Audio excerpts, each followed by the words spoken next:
संविधान दिन की आप सभी को, सभी भाई बहनों को जय भीम, सलाम, नमस्कार। आज मुझे बार्टी ने आप सभी के सामने प्रस्तुत होने का मौका दिया, इसलिए मैं बार्टी की पूरी टीम का तहे दिल से शुक्रिया अदा करता हूं। आज का दिन बड़ा ऐतिहासिक दिन है। डॉक्टर बाबा साहब आंबेडकर के हम जितने एहसान माने उतने कम है कि उन्होंने हमको एक साथ मिलकर इस संवैधानिक अधिकार, संवैधानिक न्याय और संविधान का उत्सव मनाने का मौका दिया।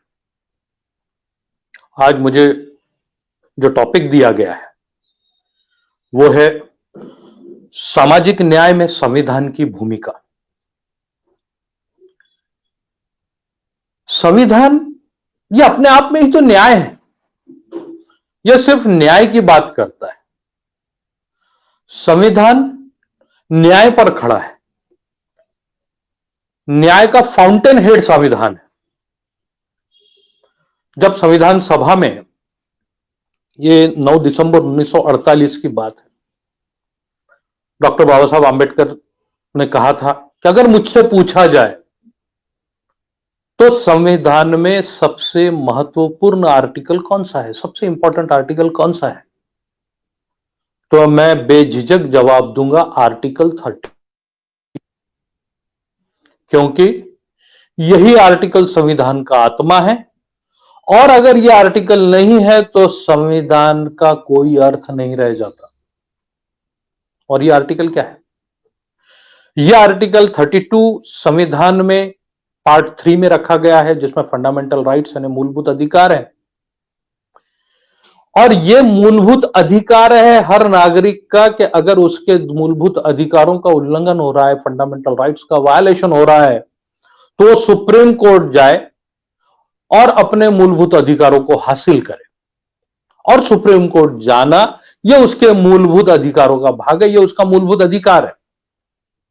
इतना महत्व दिया गया है कोर्ट को, सुप्रीम कोर्ट को और कोर्ट पहुंचने के अधिकार को। साथ ही आर्टिकल 13 इसमें जोड़ा है। हम बात कर रहे हैं सामाजिक न्याय की, तो आर्टिकल 13 जोड़ के यह कहा गया कि आज के बाद, जब से यह संविधान लागू हुआ उसके बाद, उस दिन तक के जो कानून, जो हमारे कस्टम्स, व्यवहार में की चीजें, ये संविधान के पार्ट 3 के किसी भी कलम के खिलाफ जा रहे होंगे, यानी किसी भी फंडामेंटल राइट के खिलाफ है, तो वो उस दिन से लागू नहीं होंगे इस देश में, वो सारे अनकॉन्स्टिट्यूशनल हो गए। तो जिस दिन संविधान आया उसी दिन उसने समाज को बदल दिया। सामाजिक न्याय का इससे बड़ा क्या कदम हो सकता था कि एक ही मिनट में, जैसा हमने संविधान को अपनाया, उसी वक्त से वो सारी परंपराएं, वो सारे कानून जो एक इंसान को दूसरे इंसान के बराबर नहीं आने देती थी, धर्म के नाम पर, जाति के नाम पर, लिंग के, पैदा होने की जगह के नाम पर इंसान इंसान में फर्क करते थे, वो सारे कानून, वो सारी परंपराएं एक साथ खत्म हो गई और सारे भारतीय एक बराबर आ गए। इसीलिए तो डॉक्टर बाबा साहब आंबेडकर ने जो महत्व का शब्द इस्तेमाल किया है, बंधुत्व, फ्रैटर्निटी। जब हम बराबर हो गए, जब हम में इक्वालिटी आ गई, इक्वालिटी की वजह से जस्टिस आया और हम फ्रैटर्निटी से जी पा रहे हैं। तो जिस दिन संविधान आया उसी दिन उसने सामाजिक न्याय के लिए जमीन को तैयार कर दिया। अब अगर हम देखते हैं कॉन्स्टिट्यूशन को, तो कॉन्स्टिट्यूशन बहुत गिने चुने शब्दों में लिखी गई है। डॉक्टर बाबा साहब आंबेडकर की महत्ता, महानता और बुद्धिमत्ता को अगर हमको समझना है, देखिए वो समंदर है, समंदर की गहराई कोई नहीं समझ पाता है, लेकिन फिर भी ते म्हणतात ना, शीतावरून भाताची परीक्षा, वैसा है कि अगर चावल पूरे पके यानी हम एक चावल के दाने को दबा के देखते हैं, तो संविधान की जो लैंग्वेज है, उस लैंग्वेज को अगर हम देखें तो डॉक्टर बाबा साहब आंबेडकर की बुद्धिमत्ता और महत्ता हम समझ पाएंगे। इतने कम वर्ड्स को यूज करके उन्होंने पूरी दुनिया हमारे आगे रख दी कि आज पूरी दुनिया, पूरे भारत के ही नहीं पूरी दुनिया के जो सबसे बेहतरीन दिमाग है, ये इस संविधान को समझने, इसको इंटरप्रेट करने में लगे रहते हैं। तो जब सामाजिक न्याय की जमीन उन्होंने तैयार कर दी, तो उसके बाद जब जब देश के आगे, लोगों के आगे, समाज के आगे कोई ना कोई प्रॉब्लम आता गया, आर्टिकल 32 के तहत, आर्टिकल 226 के तहत सुप्रीम कोर्ट और हाई कोर्ट संविधान के लाइट में, संविधान के दिए हुए प्रकाश में, उजाले में उसको समझने की, उस सवाल को हल करने की कोशिश करते रहे ताकि हर भारतीय को न्याय मिले। आज का जो टॉपिक है सामाजिक न्याय का, हम आज डील करेंगे सुप्रीम कोर्ट के कुछ जजमेंट्स, जो हम लैंडमार्क जजमेंट्स कहते हैं, जिन्होंने संवैधानिक प्रावधानों का इस्तेमाल करके समाज को न्याय देने की कोशिश की। तो इसमें अगर हम देखें तो सबसे इंपॉर्टेंट जजमेंट आता है बंधुआ मुक्ति मोर्चा वाला, क्योंकि आर्टिकल 32 कहता है कि अगर किसी नागरिक के संवैधानिक अधिकारों का, मूलभूत अधिकारों का हनन हुआ है तो सुप्रीम कोर्ट जा सकता है। तो कई ऐसे लोग हैं मार्जिन, जिन्हें पता ही नहीं है कि उनका यह अधिकार है, और अगर अधिकार है तो सुप्रीम कोर्ट तक पहुंचने की उनमें ताकत नहीं है, क्योंकि सुप्रीम कोर्ट एक ही है दिल्ली में। तो क्या, तो एक पत्र मिला सुप्रीम कोर्ट को कि भारत के कुछ हिस्सों में लोगों से जबरदस्ती बेगार यानी बंधुआ मजदूरी कराई जाती है।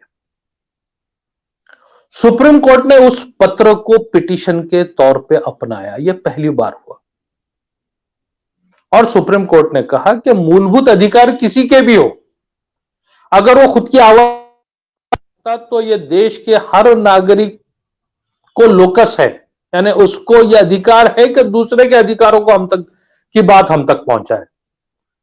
और जो पहले था कि जिसको तकलीफ है वही सिर्फ कोर्ट आ सकता था, इस कानून को बाजू में करके सारे दरवाजे कोर्ट के खोल दिए गए और वहां से पब्लिक इंटरेस्ट लिटिगेशन शुरू हुए।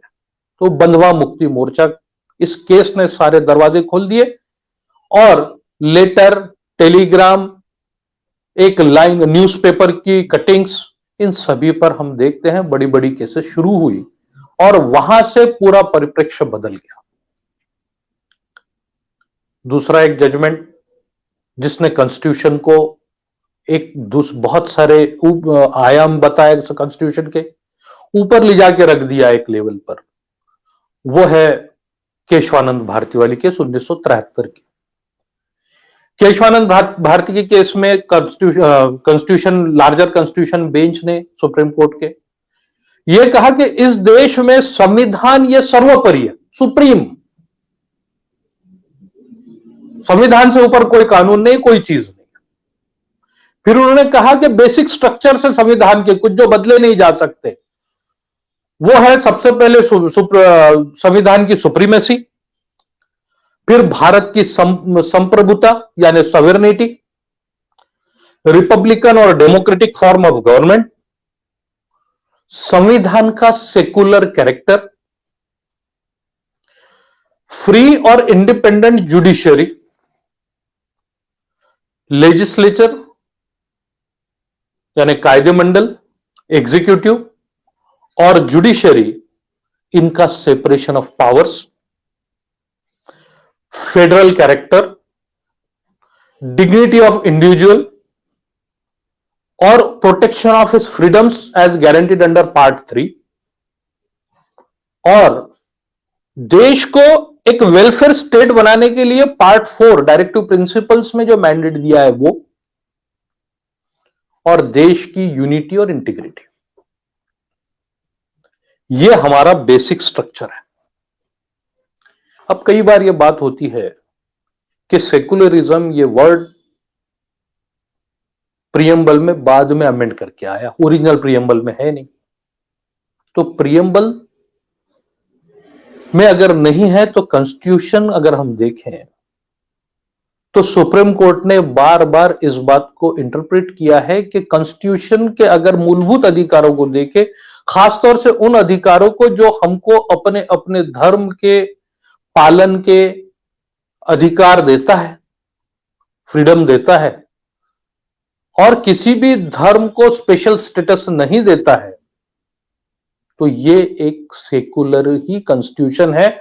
और इस बात को बहुत अच्छे से एसआर बोम्मई के केस में सुप्रीम कोर्ट ने समझाया 1994 में। तो हम ये कहीं भी जहन में न रहें, हमारे दिमागों में न रखें कि सेकुलरिज्म ये बाद में इंट्रोड्यूस किया हुआ कंसेप्ट है, बल्कि सामाजिक न्याय के रूप में कॉन्स्टिट्यूशन ने सबसे पहले हमको सेकुलरिज्म ही दिया। और सेकुलरिज्म का मतलब ये नहीं दिया कि सर्वधर्म समभाव, बल्कि सेकुलरिज्म का मतलब ये दिया है कि धर्मनिरपेक्षता। सरकार ये धर्मनिरपेक्ष होगी, सरकार ये किसी भी धर्म की नहीं होगी। और यही बात एसआर बोम्मई के केस में सुप्रीम कोर्ट ने हमको समझाया। उससे पहले भी कई सारे जजमेंट हुए, लेकिन लेटेस्ट वाला जजमेंट एसआर बोम्मई है, इसलिए मैं आपको भी बता रहा हूं। अब सामाजिक न्याय की अगर हम बात करें तो जब तक के बराबरी के अधिकार नहीं होंगे तो सामाजिक न्याय नहीं मिल सकता। इसलिए आर्टिकल 14 इक्वालिटी बिफोर लॉ, ये डॉक्टर बाबा साहब आंबेडकर ने हमको संविधान में बताया। इसका जब इंटरप्रिटेशन हुआ तो सुप्रीम कोर्ट के सामने मामला आया कि भाई औरत और मर्द, आज नौकरियों में मर्द और औरत साथ पे काम कर रहे हैं। अगर वो प्यून है, अगर वो क्लर्क है, अगर वो ऑफिसर है, तो एंट्री के लिए क्वालिफिकेशन उनका सेम है, नेचर ऑफ वर्क सेम है। तो क्या हम उनको तनख्वाह अलग अलग दे सकते हैं? तो यह मामला सबसे पहले सुप्रीम कोर्ट के सामने सुप्रीम कोर्ट एम्प्लॉइज एसोसिएशन ही ले आए कि महिलाओं का और पुरुषों की तनख्वाह में उस वक्त फर्क था। सुप्रीम कोर्ट ने कहा यह नहीं किया जा सकता, जब वो एक जैसा काम कर रहे हैं तो उनको एक जैसी तनख्वाह मिलनी चाहिए। और फिर एक कॉइन किया उन्होंने term equal pay for equal work. और सुप्रीम कोर्ट ने अभी तक, खासतौर से रणधीर वाली केस थी 1982 की, उसमें कहा कि equal pay for equal work is part of article 14, यानी equal pay for equal work ये फंडामेंटल राइट बनाया है। ये एक बहुत बड़ा सामाजिक न्याय दिया है। एक बहुत छोटा सा आर्टिकल है, आर्टिकल 21 जो राइट टू लाइफ देता है। तो वो आर्टिकल सिर्फ इतना कहता है कि nobody should be deprived from his right to life without following due process of law. Supreme Court ने इसके अलग अलग डायमेंशंस को इंटरप्रेट किया। देखिए डेप्थ कितनी थी ड्राफ्ट करने वाले की, मिनिमम वर्ड्स मैक्सिमम रिजल्ट। क्योंकि जब मैक्सिमम वर्ड अगर वो यूज करते तो वो इतना रिजिड हो जाता कि किसी को उसके अलग अलग एंगल से देखने का मौका ही नहीं मिलता। तो राइट टू लाइफ, सबसे पहले तो यह बात हुई कि राइट टू लाइफ मींस कि जानवरों के जैसे जीने का अधिकार नहीं, जीने का अधिकार ह्यूमन डिग्निटी के साथ, ह्यूमन डिग्निटी के साथ जीने का अधिकार। आज हम एक पेंडेमिक से गुजर रहे हैं, कोविड-19 वाला पेंडेमिक, पूरी दुनिया। और सबसे ज्यादा हमको याद आती है हेल्थ सर्विसेज की, क्योंकि कुछ दिन पहले हम देख रहे थे कि हॉस्पिटल्स में बेड अवेलेबल नहीं है, एम्बुलेंसेस अवेलेबल नहीं हो पा रही थी। तो हेल्थ, राइट टू हेल्थ, क्या यह किसी आर्टिकल में है? तो सुप्रीम कोर्ट कहता है हां है, यह आर्टिकल 21 के तहत आता है। Right to life includes right to health. एक केस आया था सुप्रीम कोर्ट के सामने रतलाम म्युनिसिपल काउंसिल का। शिकायत यह थी कि रतलाम म्युनिसिपल काउंसिल अपने इलाके में सैनिटेशन यानी नालियों का बराबर इंतजाम नहीं कर रही है।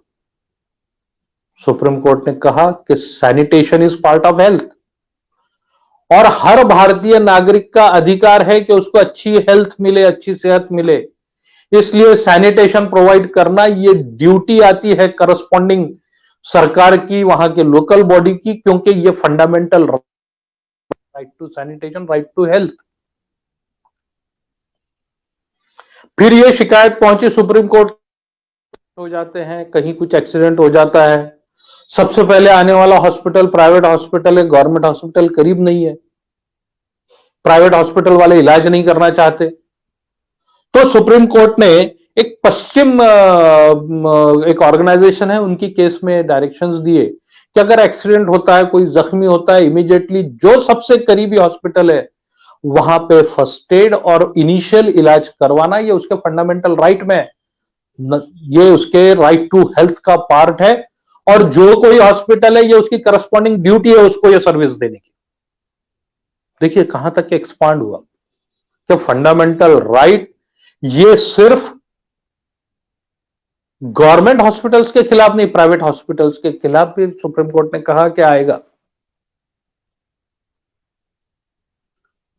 फिर बात हुई कि हमारी जो हेल्थ है उसको स्मोकिंग इफेक्ट करता है। कुछ लोगों का कहना था कि स्मोक हम हमारे पैसे से कर रहे हैं, सिगरेट पी रहे हैं, बीड़ी पी रहे हैं, हमारे अपने पैसे से पी रहे हैं, हम आपको तो नहीं पिला रहे।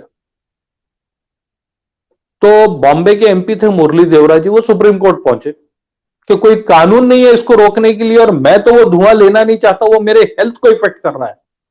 तो सुप्रीम कोर्ट ने फिर राइट टू हेल्थ को एक्सपांड किया और कहा कि हां, ये मेरा अपना अधिकार है, हर नागरिक का अधिकार है कि उसको साफ सुथरी हवा मिले, और ये किसी का भी अधिकार नहीं है कि वो सिगरेट पी के धुआं उसके मुंह पे छोड़े। और पूरी कंट्री में सेंट्रल गवर्नमेंट, स्टेट गवर्नमेंट्स को डायरेक्शन दिए गए कि आप अपनी अपनी जगह एक कानून बनाओ, और जब तक ये कानून नहीं बनाया जाता तब तक सार्वजनिक जगहों पर सिगरेट पीना मना है। और तब से हमारी हवाएं साफ होने लगी। इसी के साथ फिर राइट टू हेल्थ को और एक्सपांड किया गया एनवायरनमेंट को लेकर। दिल्ली में सारी बसेस बदल गई, पुरानी गाड़ियां पुरानी हो गई, 14 साल से ज्यादा आप गाड़ियां नहीं चला सकते। यह सारा संविधान ने जो सामाजिक न्याय के लिए प्रावधान करके रखे हैं, उसको हमारे कोर्टों ने जो इंटरप्रेट किया, वो इस तरीके से इन राइट्स को एक्सपांड करते चले गए।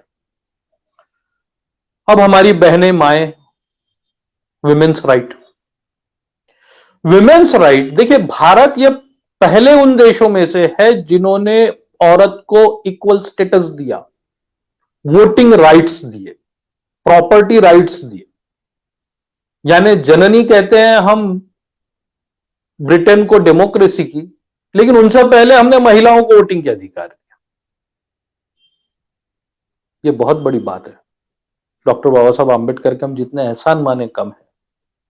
महिलाओं ने तो बार बार उनको याद करना चाहिए कि उनको सारे अधिकार, एक ह्यूमन बीइंग करके उसको इज्जत दी।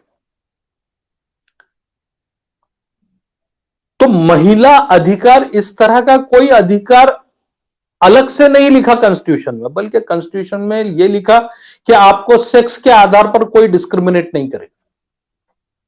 बात खत्म, 2 वर्ड्स और सारा मामला साफ। तो यह होने लगा कि यह अधिकार मिलने से पढ़ाई करने लगी हमारी बच्चियां, अलग अलग ऑफिसेस में रहने लगी। लेकिन हर जगह अच्छे बुरे लोग हैं, सभी लोग उनके साथ अच्छा व्यवहार नहीं करते थे, कुछ लोग उनके साथ बुरा व्यवहार भी करते थे, और उस वक्त कोई कानून नहीं था।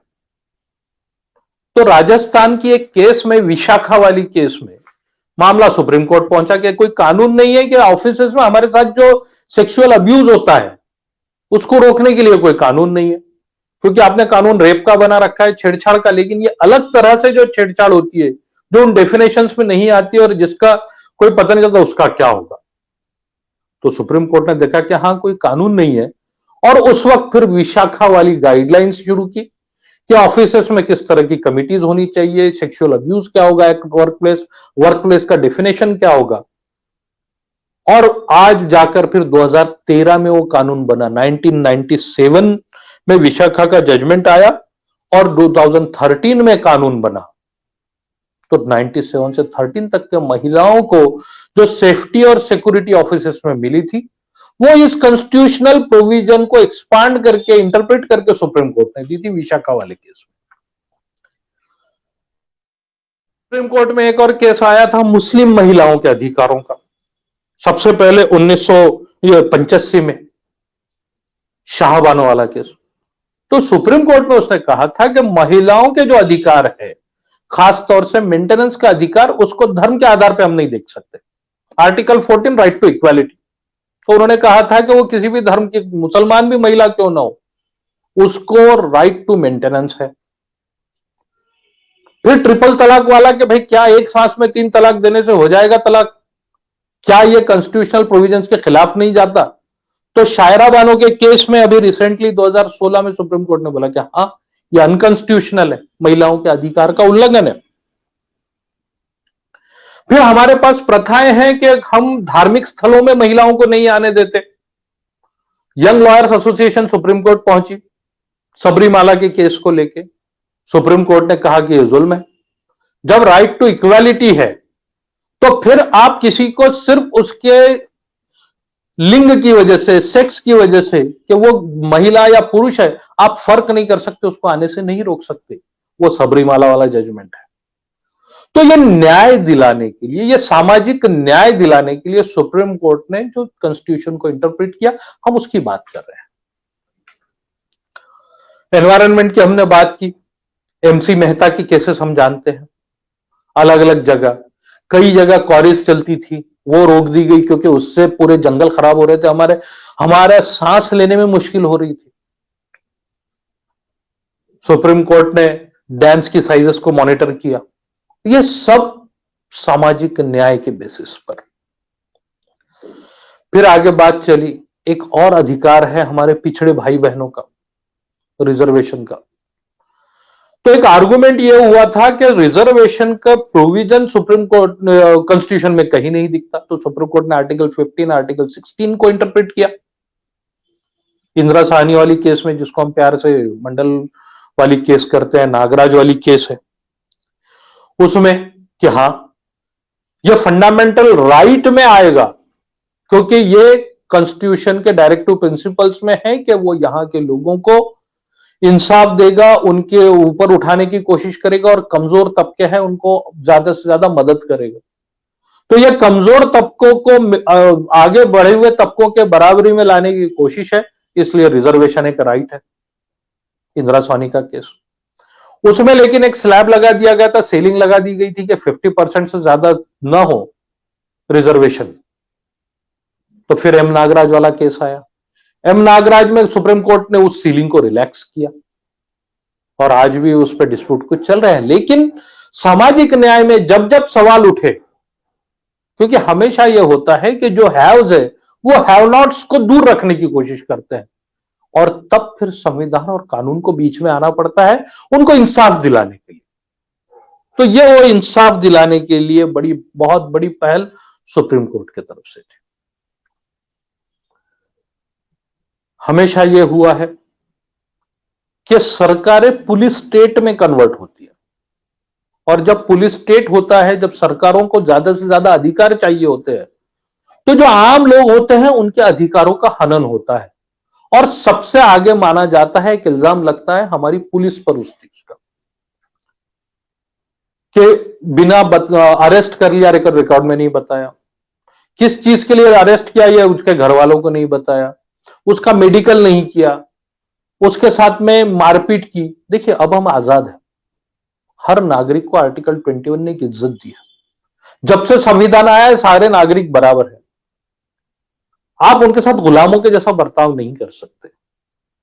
तो सुप्रीम कोर्ट ने डीके बसु वाली केस में पूरे गाइडलाइंस डाल दिए कि अगर किसी को अरेस्ट किया जाता है तो उसके साथ में किस तरह से बर्ताव होगा, अरेस्ट के उसको कैसे पहले मालूमात दी जाएगी, उसका मेडिकल कैसा होगा, अगर महिला है तो रात में उसको अरेस्ट नहीं किया जाएगा। अगर अरेस्ट करते हैं तो साथ में महिला होगी। सबसे बड़ी बात, जो अरेस्ट करने के लिए आ रहा है पुलिस वाला, वो अपना नाम और नंबर बैज आपको बताएगा कि मैं कौन हूं। वरना हम देखें बार बार कि पुलिस वाला है नहीं है पता ही नहीं चलेगा अगर बैज ना हो। अभी दिल्ली के जो स्टूडेंट्स के साथ हुआ था उसमें ये बहुत शिकायतें हुई थी कि जो पुलिस के रूप में आए थे, जो आए थे, उनके बैज नहीं थे, लेकिन थे वो पुलिस वाले। तो कौन थे कैसे पता चले? तो ये डीके बसु के केस में सुप्रीम कोर्ट ने कहा। और उसके बाद में अभी लेटेस्ट केस अरनेश कुमार, जिसमें सुप्रीम कोर्ट ने गाइडलाइंस डाल दी कि 7 साल से कम सजा जिस केसेस में है उसमें अरेस्ट ना किया जाए। अगर जो उन्होंने क्राइटेरिया दिया वो नहीं होते हैं तो अरेस्ट करने की जरूरत नहीं है। और आगे ये कहा कि अगर कोई पुलिस ऑफिसर फिर भी अरेस्ट करता है सुप्रीम कोर्ट के डायरेक्शंस के खिलाफ जाके, तो सारे कोर्ट्स उसके खिलाफ कंटेम्प्ट इशू करें। और अगर कोई मैजिस्ट्रेट रिमांड देता है तो उस मैजिस्ट्रेट के खिलाफ भी एक्शन ली जाए। तो सामाजिक न्याय में अगर मैं गिनता चलूं तो 1950 से लेकर अभी तक इतने जजमेंट्स आएंगे। लिबर्टी पे जजमेंट्स आएंगे, फ्रीडम ऑफ प्रेस पर जजमेंट आएंगे, ये सारे इंटरप्रेट किए हुए हैं। सुप्रीम कोर्ट ने कॉन्स्टिट्यूशन को इंटरप्रेट करके कि कॉन्स्टिट्यूशन किस तरह से सामाजिक न्याय की बात करता है, ये सारे जजमेंट्स। लेकिन आज समय की कमी है। अगर मैं एक एक आर्टिकल लूं तो पूरा एक दिन लगेगा कि संविधान की वजह से यहां के हर नागरिक को किस तरह से अधिकार मिले। राइट टू एजुकेशन, ये तो हमने अभी लिया है अपना right to education article 21A जुड़ने के बाद, लेकिन सुप्रीम कोर्ट संविधान को पहले ही इंटरप्रेट कर चुका है कि right to education is fundamental right. तो इस बात को यहीं रोकते हुए, आपका और समय न लेते हुए, आप सभी को संविधान दिन की बहुत बहुत शुभकामनाएं देते हुए मैं आपसे इजाजत लेता हूं। फिर से मुलाकात होगी अगर बार्टी ने चाहा तो। फिर से मैं बार्टी की टीम का बहुत बहुत धन्यवाद देता हूं। जय भारत।